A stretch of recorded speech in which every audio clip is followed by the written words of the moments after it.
Hello and welcome everyone, my name is Nico Tulo and I welcome you to another video. Now in this video, since I've been talking about this PvP topic for a long time now, we'll be talking over about PvP and what you should keep in mind. First of all, we'll take a look at my gear setup, my gem setup, and my food setup, so you guys have that. That's a very basic part. Now, gear and gem setup is very specific. Some people have different ones. I will show you mine.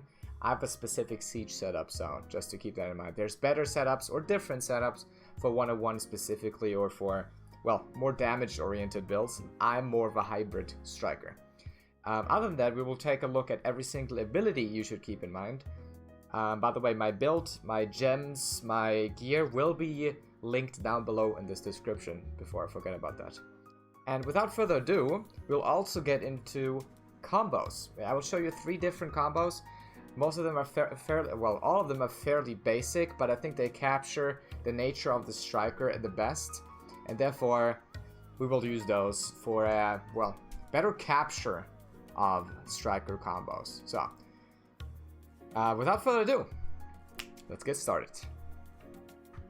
Alright, now first things first, the gear that I'm using and why I'm using it. So as you can see, it's more of a defensive setup. I have 332 DP and 198 AP in my awakening, and that's the reason behind that. The reason behind that is that I'm a siege player for the most part. I'm a part of Leviathan right now, which is the castle holder for Valencia, at least for the past 3 weeks, and this build helps me out get as much attention as possible. I know that you guys know about Striker to some extent. The Striker is a fairly tanky class, and I just wanted to add upon that. So I'm rocking the Centaur belt Sicil setup with a Whale Mauler earring, just to have a little bit more sustainability.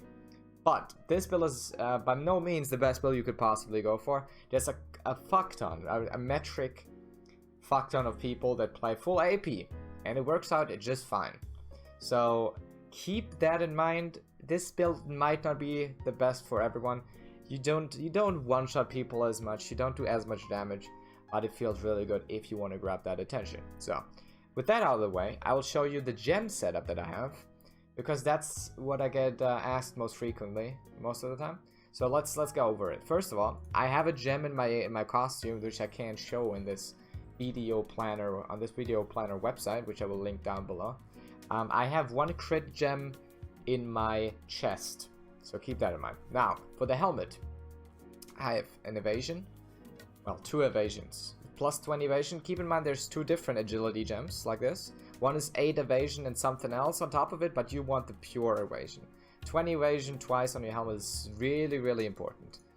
Also, another evasion gem on the chest. Now, a lot of people that are new to the game don't really know why this is so good. But special attack evasion is basically to spells. So this adds just another layer of evasion on top of your normal evasion, 2 spells and abilities. So this is always good to have. There's been a couple of tests if it actually is better than a Cobelinus, for example, that gives you more HP. And unless your class benefits from HP, like damage wise, you should consider taking the evasion ones here as well, as I'm doing that. So next, for the gloves, I have 1 Valor Crystal that gives you 2 crit and 5% grapple resistance, and I have a Viper Crystal which has 1 attack speed, 1 casting speed, which is fairly useless, and accuracy, 8 accuracy in fact. Why do I not have 2 crit crystals in here? Because I'm using the Magoria buff food, which I will go over in just a second. So just keep the gems in mind. If you're going for the crit gem in your costume as well, then this is probably the most efficient setup for the striker when it comes to gems. Then on the leather embrace, I have an awakened spirit crystal. Now you could also argue that the crit crystal does more damage, which is true, but I want the extra health, so I'm going with the awakened spirit crystal. Then on the main hand, we have the Zarka weapon with 2 precision crystals, which give you each 8 accuracy and each ignore all resistance 10%. This is almost on every single class a have to have. This is a must have.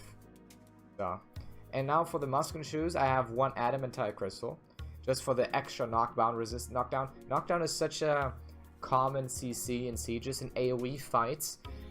Most of the time you will get knocked down or stunned, and it kind of helps in both ways there. So I love this one. You could also go to 2 swiftness crystals, because I'm actually only on 4 movement speed with the Margoria buff food, so I'm lacking 1. But still, I prefer the adamantite over the swiftness, just because of the extra knockdown and stun stiffness resistance. So that's it for the gems. I also have a defensive alchemy stone, but it's all up to you. Just a little heads up on how my gear looks like. Also, for the sake of comboing, I actually unequipped most of my gear, so I don't one-shot everyone. So now that we have the gear and the gems out of the way, let's get into buff food real quick. I'll show it to you in just a second. And on every single ability, what do you have to keep in mind? Okay, let's get going. Now, let's get over to the abilities, and we will start with the Martial Spirit, which is your movement speed buff, which consumes WP. Just keep that in mind whenever you get into a normal fight, that this one gives you a boost of movement speed for all scenarios. Always good to have. Then, of course, your dash. Not a lot to explain about that one. Which, well, there's one thing, actually. You know your Martial Spirit shards right here that you can fill up with whatever attack, basically. You can actually use 10 of those shards to use a dash as well, so keep that in mind. Also, Silent Step is your sideward dash almost.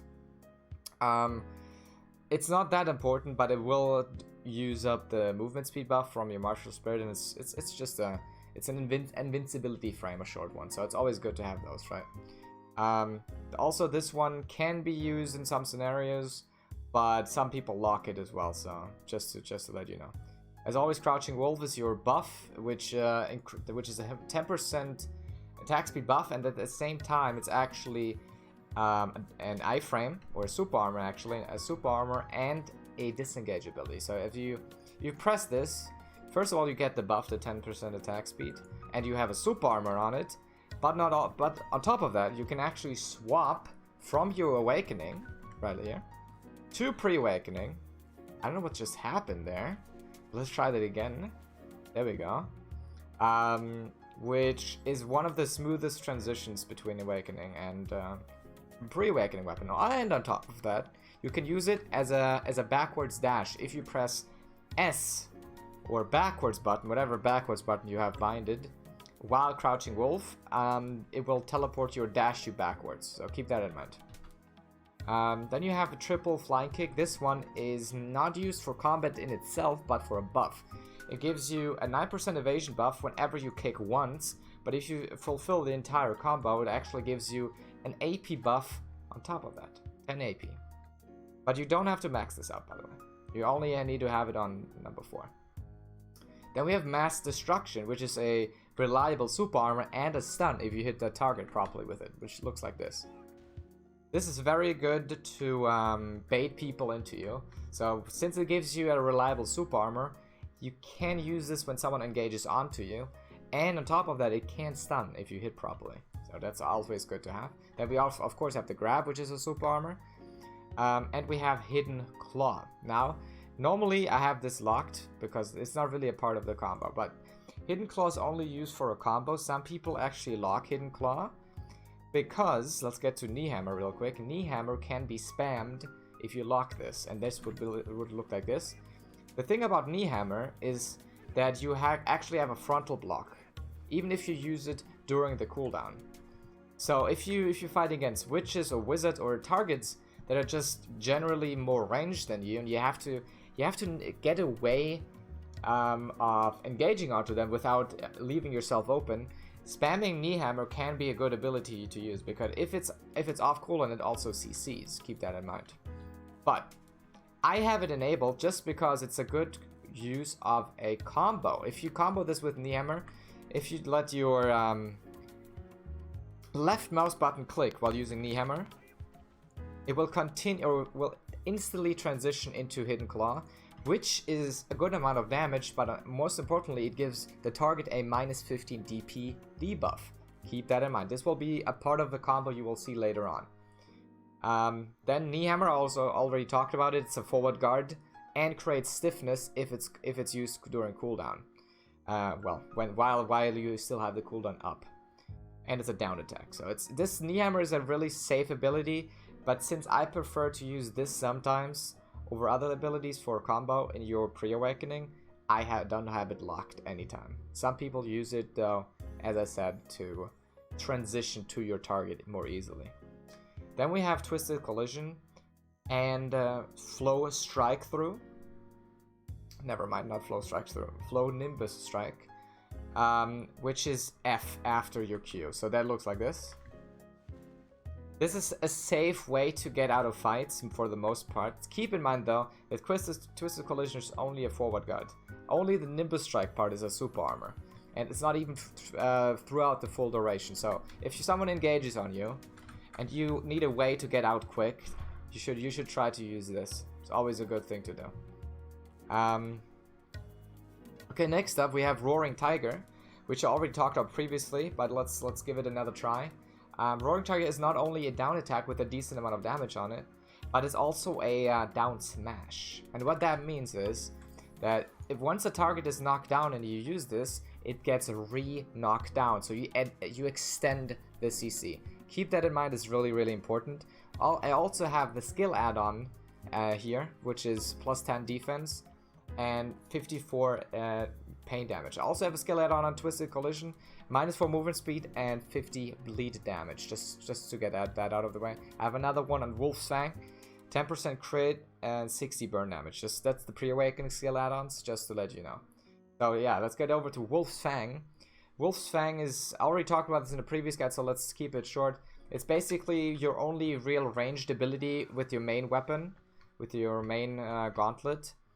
And it is a good way to just hold it for a second. It's basically your only steady block. It's a frontal block during the loading animation, and it transitioned into a stun. So if you hit this, it can stun. And also, same with the Crouching Wolf, while using this and pressing S, you can actually dash backwards for free, basically. Always good to know. And last but not least, Rage Hammer, which is your shift Q. Looks like this.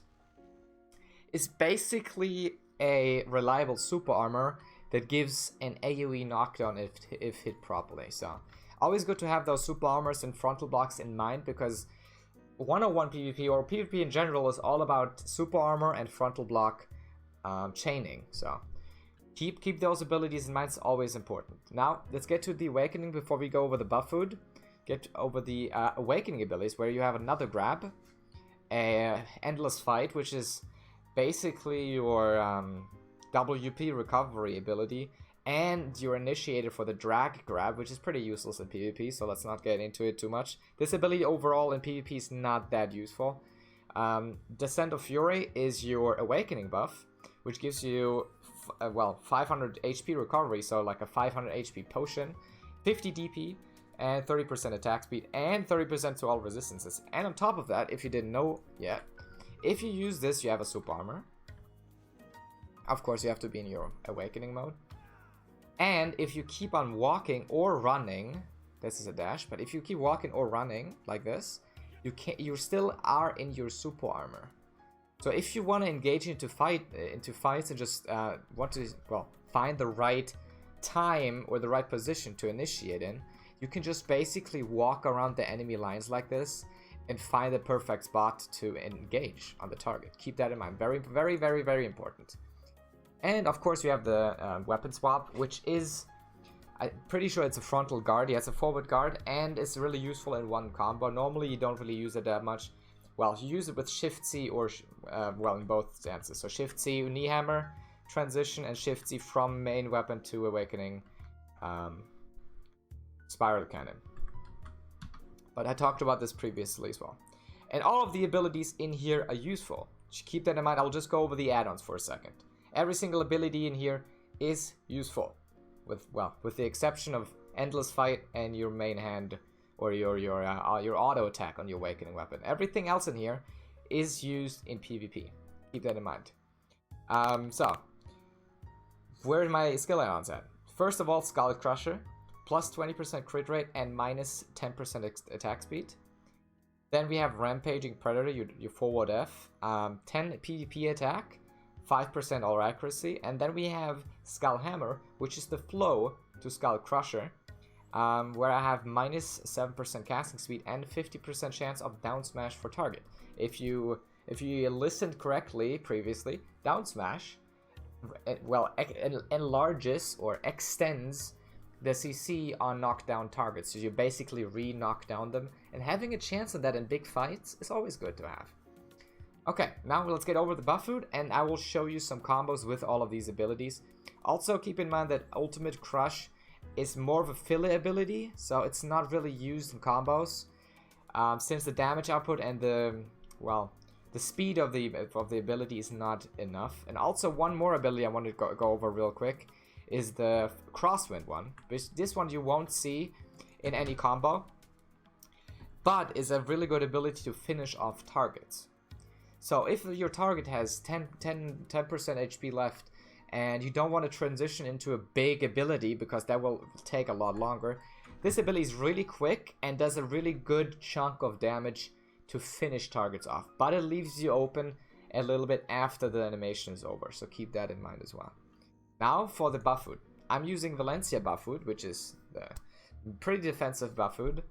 I'm using Night Combat Ratios, which is, well, one of the most commonly used PvP buff foods. And we have Mogoria Seafood, which gives you 2 crit, 2 movement speed, weight limit, which is not really important for PvP, and 100 HP. So this is the perfect buff food for Striker, in my opinion.